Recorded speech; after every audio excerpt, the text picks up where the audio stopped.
The air crackles tonight. The score is on the line, the stakes can't be higher, and the series between the Las Vegas Aces and Indiana Fever has arrived at a crossroads.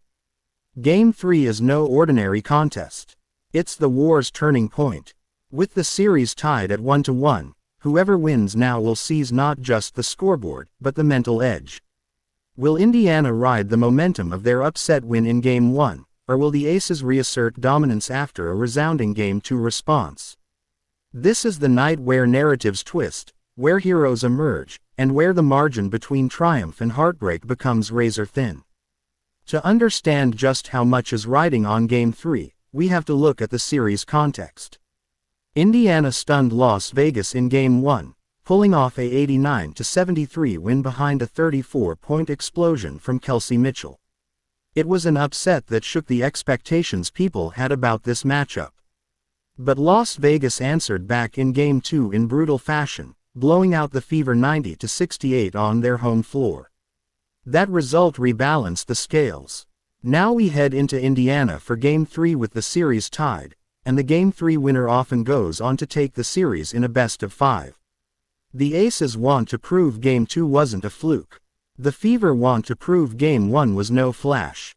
Everything tilts on tonight. Momentum is a fickle thing, but right now, the Aces carry a more stable trajectory.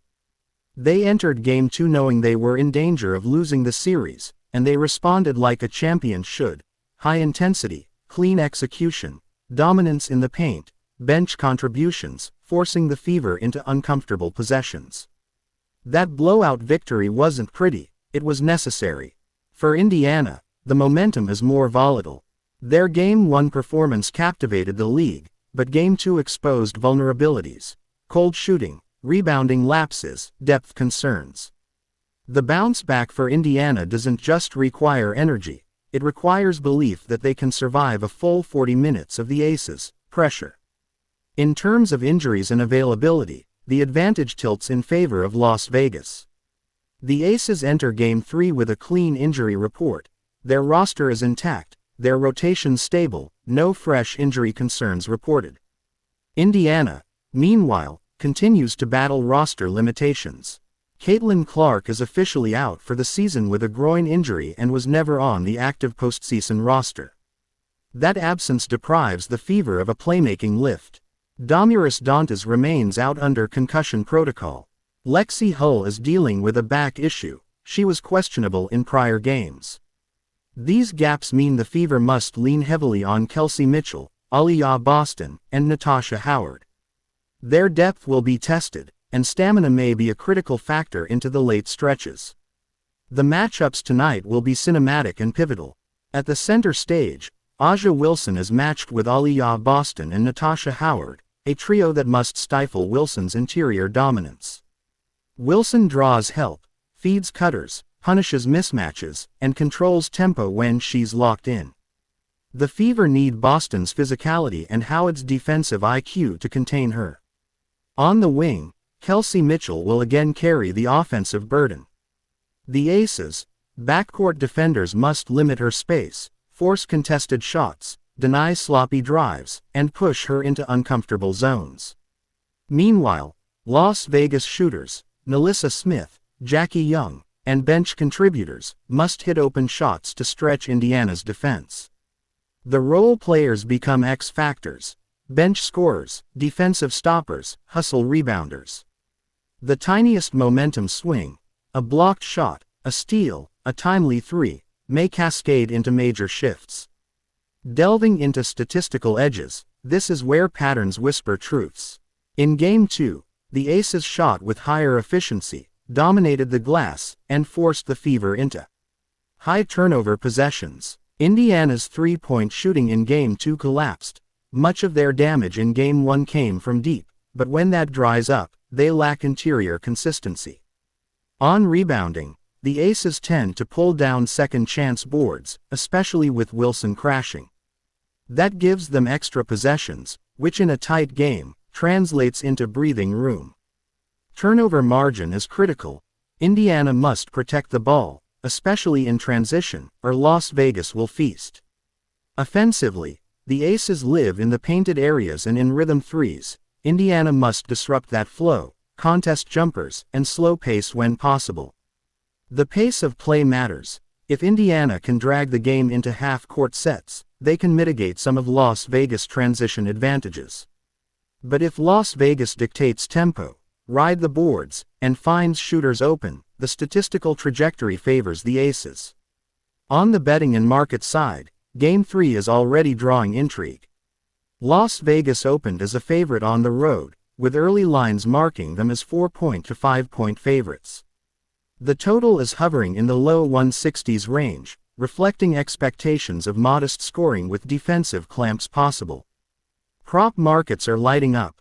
Wilson over her season playoff average, Mitchell's scoring line pushed upward, Boston rebound props, Natasha Howard inside points, and bench player contributions.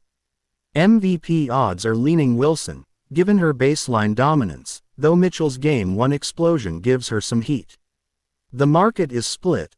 Some see value in betting the upset underdog Fever to steal home, others trust the Aces to reassert pressure. Same-game parlays combining Wilson overs, Aces to cover, and Mitchell over point total are being constructed heavily. The betting public respect the Aces' experience but know the Fever's unpredictability makes them dangerous. As for how Game 3 will unfold, I expect fireworks from the opening minutes. Indiana will come out with intensity, full court pressure, jump shots, probing Wilson early, trying to get the crowd roaring and force the Aces out of rhythm. The Aces will counter methodically. Wilson early touches, probe defense, find shooters off kickouts, test Indiana's rim protection. The first half will be a chess match, tight, with lead swaps. Midway through the second, Las Vegas should begin stretching the lead through rebounds and clean offense, especially if Indiana's shooters are cold. After halftime, Indiana will adjust, increase ball screen pressure, attack mismatches, draw fouls, and try to get back in.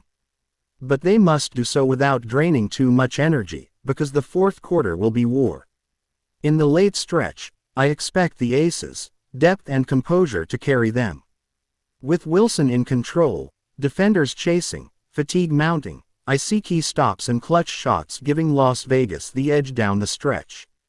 My final score prediction: Las Vegas Aces 88, Indiana Fever 83. I see a 5-point win, close, contested, but with the Aces' structure, depth, and star power pushing them through.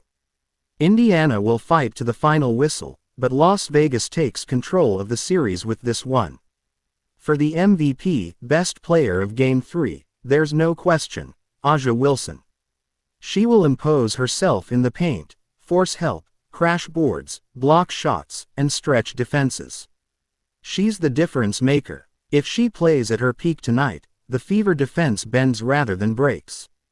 On the other side, Mitchell will light up her stat line again, but Wilson's presence decides matchups. The narrative is electric. Indiana has proven they can punch above expectations. They have grit, heart, and the willingness to make the unexpected happen. But Las Vegas has pedigree, depth, championship hunger, and a star who refuses to be denied.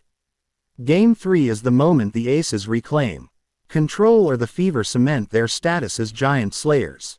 Every rebound, every pass, every defensive rotation is laden with consequence. The legacy of this series, the story of underdog versus dynasty, it all hinges tonight. And there you have it, the stage is set for one of the most dramatic semifinal battles we've seen in years. But remember, this is just one chapter of the WNBA playoffs, and the story is only getting hotter.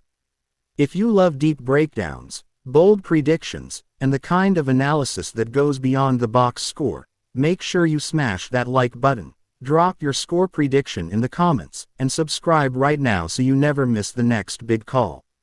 The Fever and Aces are about to write history. Will you be here with us to witness it? Don't blink, because the best basketball is happening right now, and we've got every angle covered.